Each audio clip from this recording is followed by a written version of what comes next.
চন্দননগরে পালপাড়া রোডের পর এবার বিবিরহাটের রাস্তায় ধস নেমে আতঙ্ক ছড়িয়ে পড়ল এলাকায়। খুবই গুরুত্বপূর্ণ এই রাস্তা দিয়ে অ্যাম্বুলেন্স, স্কুলের ছাত্রছাত্রী থেকে শুরু করে বিভিন্ন যানবাহন চলাচল করে। তাই এই রাস্তায় মাঝে মধ্যেই ধস নামায় সমস্যার সম্মুখীন হতে হচ্ছে সাধারণ জনগণকে।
এই প্রসঙ্গে স্থানীয়রা কি বলছেন দেখুন।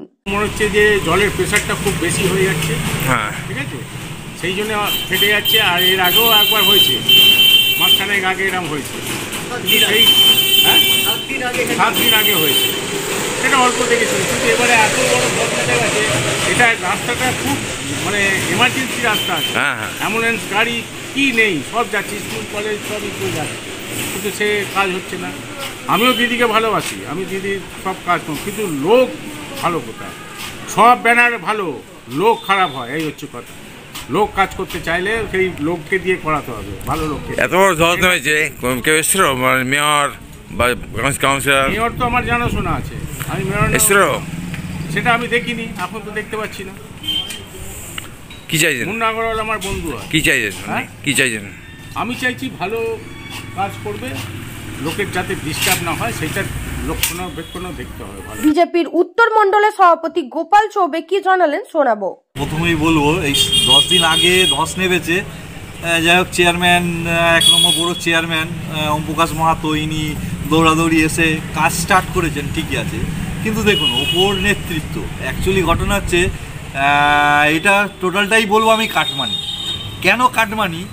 একটা কন্ট্রাক্টর কন্ট্রাক্ট পেতে গেলে যত পর্যন্ত দক্ষিণা না দেবে সে কন্ট্রাক্ট পাবে না। সুতরাং সে দক্ষিণে দিয়ে কন্ট্রাক্টে কাজ করতে গিয়ে যতটুকুন গুণমান জিনিসপত্র প্রয়োজন ততটুকুন না দিয়ে কাজ করছে, তাকে লাভাংশ বার করতে হবে। সুতরাং সে সেইভাবেই কাজ করছে, রাস্তা ধস নেমে যাচ্ছে, এতে পাবলিকের ক্ষতি হচ্ছে। কারণ এখান দিয়ে সমস্ত স্কুলের বাস, বাচ্চারা যাতায়াত করে, হসপিটালাইজ গাড়ি, দেখা গেল একটা অসুস্থ হয়ে পড়লো পেশেন্ট, এই অ্যাম্বুলেন্স এই রাস্তা দিয়ে যাবে না, ঠিক আছে। কিন্তু তৃণমূল সরকার নিজের স্বার্থের জন্য, নিজের কাটমানির জন্য আজ এই পরিস্থিতি করে রেখে দিয়েছে। এরা বারংবার রাস্তা সারাচ্ছে, খারাপ হচ্ছে, কারণ যতবার খারাপ হবে ততবার তো কাটমানি তাদের পকেটে ঢুকবে। কারণটা কি? কারণটা এইটাই যে তাদের উপার্জন কাটমানি ছাড়া তো আর কিছু নয়। মাঝে মাঝে ভাঙছে, আমি তো বারবার এক কথা বলছি, যতটুকুন সরঞ্জাম দিয়ে ইঞ্জিনিয়ার এসে কাজ করার প্রয়োজন ততটুকুন কাজ হচ্ছে না। কাজটা যেভাবে সঠিকভাবে করা দরকার, তাহলে একবারই মেরামতি করে দিলে হবে না, কাটমানি আসবে না। সুতরাং যতবার ভাঙবে ততবার কাটমানি আসবে।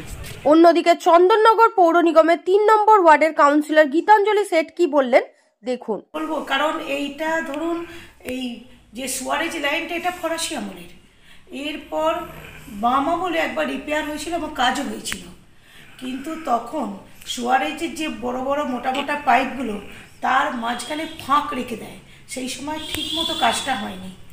ফরাসি আমলের এই সুয়ারেজ লাইন যখন রিপেয়ার হয় বাম আমলে, অর্থাৎ পৌর নিগম যখন বামেদের শাসনে ছিল, তখন ওই লাইন কিছুটা রিপেয়ার করা হয়, কিন্তু সেই রিপেয়ার যখন হয়েছিল সঠিক পদ্ধতিতে রিপেয়ারটা হয়নি, যার ফলে কিছুদিন অন্তর অন্তরই বা 9-6 মাস অন্তর অন্তরই ওই লাইনের, ওই যে সুয়ারেজ লাইনের যে দুটো জয়েনের মুখ, সেই মুখের ঠিকমতো মানে ফিলিংগুলো হয়নি, তার থেকে ওখান থেকে জল বেরিয়ে আশপাশের মাটি সমস্ত ভিজে গিয়ে ওইখানটা এমনি ভেতরটা একেবারে নরম মাটিতে ধসের মতন হয়ে আছে।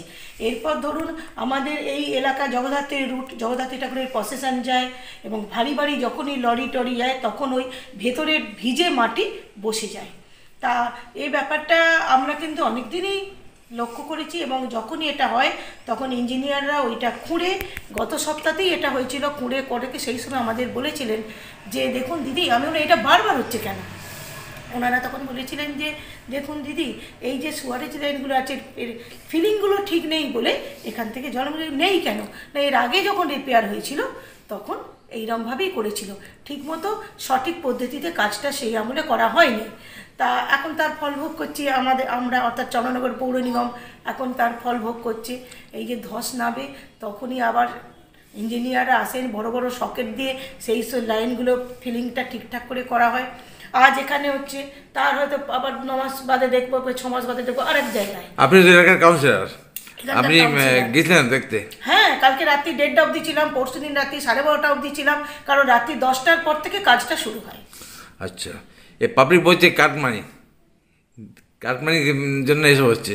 কাটমানি খেয়ে নেবে আর এটা দেখুন, সত্যি সত্যি যদি আমাদের মানি থাকতো তাহলে আমরা পুরো বিবিরহাটের পুরো লাইনটা পালপাড়া পর্যন্ত আমরা ওইভাবেই খুঁড়ে একদম পুরোটাই আমরা রিপেয়ার করতে পারতাম, কিন্তু সেই অর্থ বল এখন কর্পোরেশনের কাছে নেই। কবে ঠিক হবে এটা ঠিক তো চলছে, রিপেয়ারের কাজ চলছে এবং কাল যখন 1:30টার সময় আসি ওরা বলে গেল যে আমরা চেষ্টা করছি আজকে রাত্রিরই কমপ্লিট করে দিতে, কিন্তু কমপ্লিট করে দেওয়ার পর আমি সকালে আজ খবর নিয়ে জানলাম দেখা যাচ্ছে আরেকটু এগিয়ে আরেক জায়গায় ওইরকমভাবে জল, যেই এখানটা ফিলিং করা হলো আরেক জায়গায় জল উঠছে। তা সেই আমলের দুর্গতি তো আমাদের এখন ভোগ করতে হচ্ছে, বিভিন্নভাবে হচ্ছে, এখনো হচ্ছে। হুগলি থেকে প্রদীপ বসু রিপোর্ট। মুখ্যমন্ত্রী মমতা বন্দ্যোপাধ্যায়ের কর্মতীর্থ প্রকল্পের বাস্তব রূপ দিলেন চাঁপদানি পৌরসভার পৌরপ্রধান সুরেশ মিশ্র।